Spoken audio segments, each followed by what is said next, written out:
And here we are at the end of the book of Ecclesiastes. I'm glad about that. It was short, but not short enough. Chapter 11, and I'm still trying to figure out, are we going to be able to find out in these next two chapters who is even responsible for this in any way, shape, or form? We know it's the son of David, but if it was Solomon, why wouldn't it say Solomon? And now we see right here, the very next book is the Song of Solomon. So whoever this preacher is, it is still quite a mystery. It's going to remain that way. I like it that way. It's not like it's going to make it make any more sense, I don't think. It can't possibly.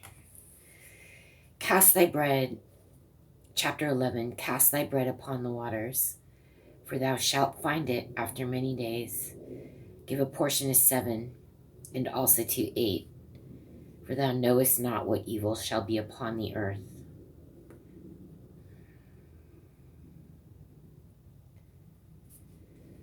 So is he saying, make some money and hide it? Is that what he's saying? Like, what are you even saying? If the clouds to be full of rain, they empty themselves upon the earth. And if the tree fall toward the south or toward the north, in the place where the tree falleth, there it shall be. Oh my gosh. Oh my gosh. He that observeth the wind shall not sow, and he that regardeth the clouds shall not reap. Okay, so you're not supposed to look up.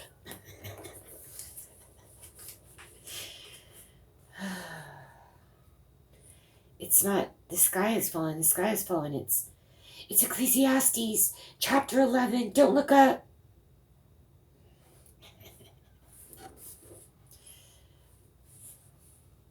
Okay, verse 5, is thou knowest not what is the way of the Spirit, nor how the bones do grow in the womb of her that is with child. But they do know this now, right? Even so thou knowest not the works of God who maketh all. Well, I think he could have used some other allegories there because, yeah, they know how to do that now. Yeah, we can be pretty sure Solomon did not write this. That's a clue right there. I'm going to be really surprised if he wrote this. All the wisdom he has. Why would he write something like he just wrote? In the morning sow thy seed, and in the evening withhold not thine hand, for thou knowest not whether shall prosper either this or that, or whether they both shall be alike good. Truly the light is sweet and a pleasant thing. It is for the eyes to behold the sun.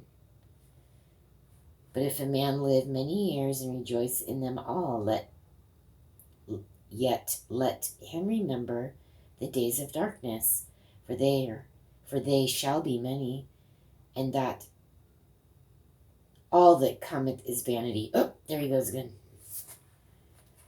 Rejoice, O young man, in thy youth, and let thy heart cheer thee in the days of thy youth, and walk in the ways of... This may be directed towards a male. This is why I'm having such trouble with it. I was fine, the book of Esther, but this is just... Rejoice, O young man, in thy youth, and let thy heart cheer thee in the days of thy youth, and walk in all the ways of thine heart, and in the sight of thine eyes. But know thou that for all these things God will bring thee into judgment. Oh, now he's saying it's okay, you can do all these things. You're free to do... He keeps going back and forth. Therefore remove sorrow from thy heart, and put away evil from thy flesh, for childhood and youth are vanity. Oh. Yep. It's not even worth it growing up, guys, according to this guy. It's vanity. everything under the sun. I just said that part myself. That's what he keeps saying. This is the last chapter. We are so glad to be here. Remember now thy Creator in the days of thy youth, while the evil days come not, nor the years draw nigh, when thou shalt say, I have no pleasure in them. While the sun or the light or the moon or the stars be not darkened, nor the clouds return after the rain, in the day when the keepers of the house shall tremble, and the strong men shall bow themselves, and the grinders cease, because there are few. And those that look out of the windows be darkened, and the doors shall be shut in the streets, when the sound of the grinding is low, and he shall rise up at the voice of the bird, and all the daughters of music shall be brought low. And when they shall be afraid of that which is high, and fears shall be in the way, and the almond tree shall flourish, and the grasshopper shall be a burden, and desire shall fail,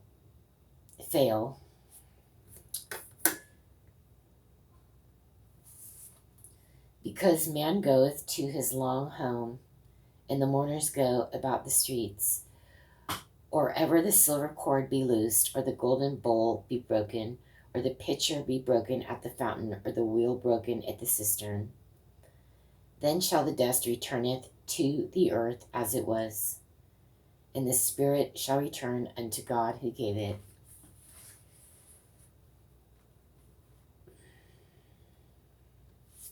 Is this like the only redeeming thing in this whole thing? He's telling you that your spirit will go to God. Then why are you complaining for 12 chapters about all this vanity? If you're just, oh my gosh. Vanity of vanities, saith the preacher. All is vanity. See? It won't stop. And moreover, because the preacher was wise, he still taught the people knowledge. Yea, he gave good heed and sought out and set in order many proverbs.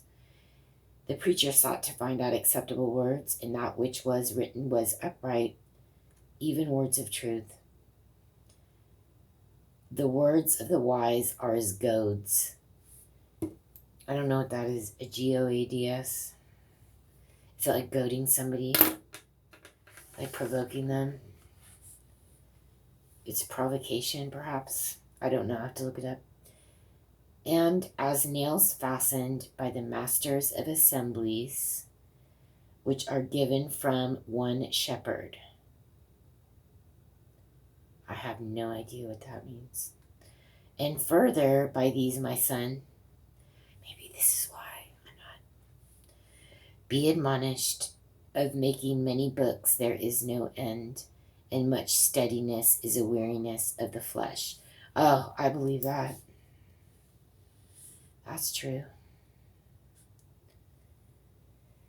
It is. I think there's some study somewhere. They'll figure it out in a few years, but okay, physical exertion is really good for your body. But people don't realize when you're studying and working hard in your mind and having to, put together things, papers, whatever, that type of work. Most people have that kind of work. Well, they used to, not now probably, but 9 to 5, sitting somewhere doing like papery stuff. Not that, but when you're studying really hard, like, for exams, for school, for licenses, for medical boards, for whatever you're studying hard for, that it uses a lot of energy, but look what he says, it is weariness of the flesh. That's why. I believe that. It's no good. Let us hear the conclusion of the whole matter. Fear God and keep his commandments, for this is the whole duty of man. For God shall bring every work into judgment with every secret thing, whether it be good or whether it be evil. Okay, now we finally got somewhere. I think that was the point. But he's just really circumvented that in a lot of ways. It was pretty unclear. I don't know why it was written like this. But we'll find out. We'll find out who did this. But that is the best thing we've heard in 12 chapters, these last 2 verses. Keep his commandments, that's the whole duty of man. For God shall bring every work in judgment and every secret thing, whether it be good or whether it be evil. My goodness. Next we have the Song of Solomon. And that looks like it's only 8 chapters long. And then we get into Isaiah, who's a huge prophet. And then we get into Jeremiah. And I don't know why people call him the weeping prophet, because I have been through this chapter this past year with John Hall from The Cutting Edge. And I hope he's okay, because I don't know where they went. Really, I'm praying for them. And then we get into this Ezekiel. Oh my gosh. Yeah, but that's concerning. I don't know who wrote that, huh? Oh, something else. Thank goodness it was short. Like, to me, it was like, you just should have tacked that on the end of, you know what, Job. And nobody would have known the difference. I mean, we would have, because all that guy's doing is complaining for like 38, 52 chapters straight, whatever it was. But, yeah, this is pretty short. Thank goodness. But it's really weird. Like, who did this? What does this Ecclesiastes mean? Doesn't it sound like something like, you know, something sparkly and special? Like celestial? Doesn't it sound like, you know, ecclesia means church, right? In, or school. In Roman, right? Ecclesia. Maybe in Greek. I don't know. But that's what it means. Ecclesia. School. So I don't know. With school. Maybe it was some kind of school. Maybe it was like a... I don't know. Let's guess. Maybe it was like a bunch of people, different people, that all put in like one like sentence. This is how I feel about it. And they were all part of maybe some not Levites, right? What, it's not called the Book of Levites, but, well, at this point, we're really in the Old Testament. We heard Proverbs last, and then we heard all those Psalms. Those refer from David. I mean, it would seem like maybe there's people that David that are still like a throwback from when David was such a good king, and these are maybe that sect, let's say, and maybe like they were the strongest thing to keep a hold on the writings, this sect of people, for like, I don't know, a few hundred years or something. So they're like, we just have to throw them in, because if it wasn't for them, there's some reason it's here. It's really interesting, but it's like, why? Is it like, okay, so if it wasn't for them, the whole Bible would have been lost and destroyed? Because I'm really wondering why it's here. Like, as opposed to, why didn't they put Enoch, right? Which has parallel stories to everything. Well, and I haven't read it. I'm just talking about the first Enoch, the only good one, not the other two satanic Baphomet ones, but the one we learn about on Midnight Ride.